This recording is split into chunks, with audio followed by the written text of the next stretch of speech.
Aparajith YouTube நேயர்களுக்கு வணக்கம். இந்த உலகில் மனிதன் கட்டிய அதிசயங்களில் ஒன்று 800 ஆண்டுகளுக்கு மேலாக காலத்தை எதிர்த்து நிற்கும் ஒரு கோவில். ஒரு காலத்தில் விஷ்ணுவுக்காக கட்டப்பட்டது, பின்பு புத்த மதத்தின் அடையாளமாக விளங்குகிறது. அதுதான் கம்போடியா நாட்டில் பிரம்மாண்டமாக நிற்கும் ஆங்கோர் வாட் கோயில். இப்போ இதன் சிறு வரலாற்று குறிப்புகளை பார்ப்போம்.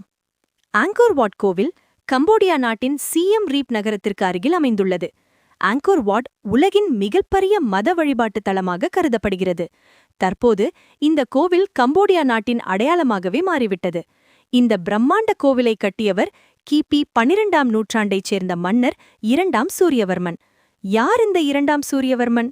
கம்போடியாவின் கெமேர் பேரரசை கிபி 1113 முதல் 1150 வரை ஆட்சி செய்த சக்தி வாய்ந்த மன்னன்.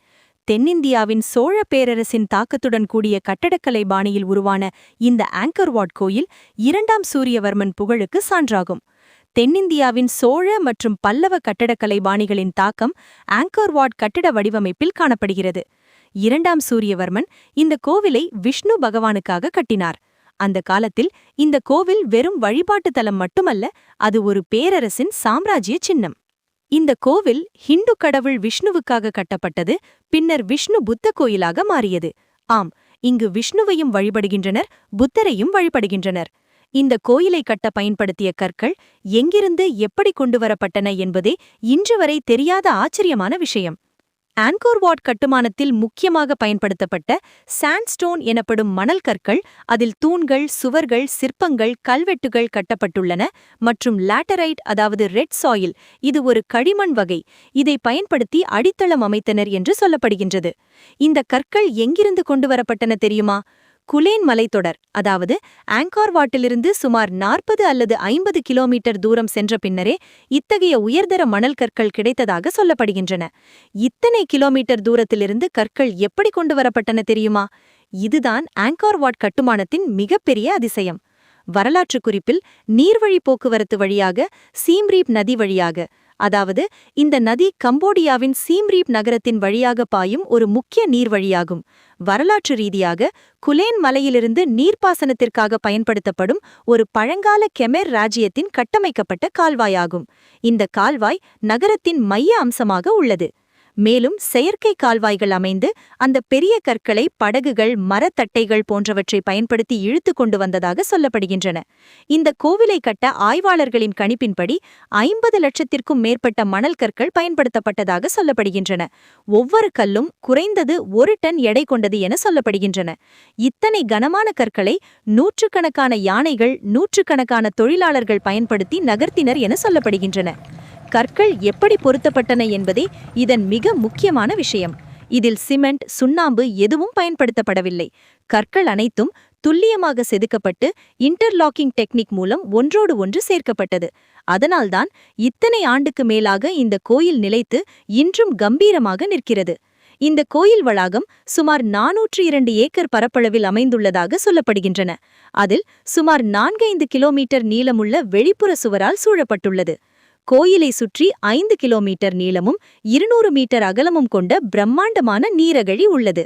ஆங்கோர் வாட் கோயில் அமைந்துள்ள ஒட்டுமொத்த பரப்பளவு சுமார் 402 ஏக்கர் பரப்பளவுக்கு விரிந்து கிடக்கிறது.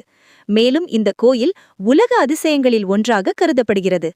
ஆங்கோர் வாட் கோயில் அமைப்பு மெருமலை என்ற தெய்வீக மலையை அடிப்படையாக கொண்டது.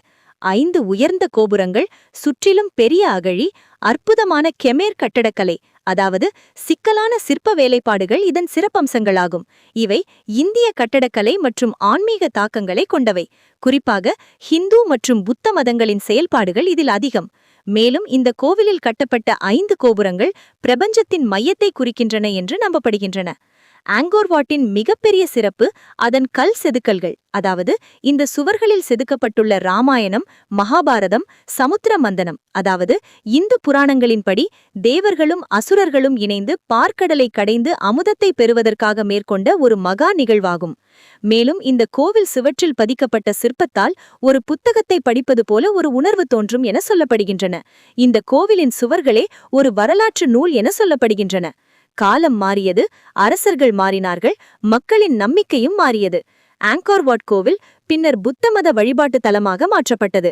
இதில் ஆச்சரியம் என்னவென்றால், ஹிந்து மற்றும் புத்த மத வழிபாடு இங்கு ஒரே இடத்தில் ஒன்றிணைந்து நிற்கிறது. பெரும்பாலான மற்ற கோவில்கள் கிழக்கு நோக்கி இருக்கும். ஆனால் ஆங்கர் வாட் கோயில் மேற்கு நோக்கி உள்ளது. ஏன் தெரியுமா? மேற்கு திசை விஷ்ணுவுடன் தொடர்புடையது. மக்களின் நம்பிக்கையில் எப்போதும் கைவிடப்படாத கோயில் என உணரப்படுகிறது. 1992ஆம் ஆண்டு ஆங்கர் வாட் கோவில் யுனெஸ்கோ உலக பாரம்பரிய தளமாக அறிவிக்கப்பட்டது. இன்றும் உலகம் முழுவதும் இருந்து லட்சக்கணக்கான மக்கள் இந்த கோவிலை காண வருகின்றனர். ஆங்கர் வாட் கோயிலின் சூரியோதயம் உலக புகழ் பெற்றது. கோபுரங்களுக்கு நடுவே சூரியன் உதிக்கும் அந்த காட்சி ஒருமுறை பார்த்தால் வாழ்நாள் முழுவதும் மறக்க முடியாது என்பது உண்மையாகும். ஆங்கர் வாட் ஒரு கோயில் மட்டுமல்ல, அது ஒரு நாகரிகத்தின் நினைவு சின்னம். 2ஆம் சூரியவர்மன் தனது பரந்த பேரரசு, கட்டடக்கலை பங்களிப்புகள் மற்றும் தூதரக உறவுகள் மூலம் கெமேர் பேரரசின் பொற்காலத்தை நிலைநாட்டினார் என்று சொன்னால் மிகையாகாது. இதுபோல் இன்னும் பல வரலாற்று அதிசயங்களுடன் மீண்டும் இந்த சேனல் வழியாக நாம் சந்திப்போம். மேலும் இதுபோல் சுவாரஸ்ய பதிவுகளுக்கு இந்த சேனலை சப்ஸ்கிரைப் செய்யவும் மற்றவர்களுக்கும் பகிரவும். நன்றி, வணக்கம்.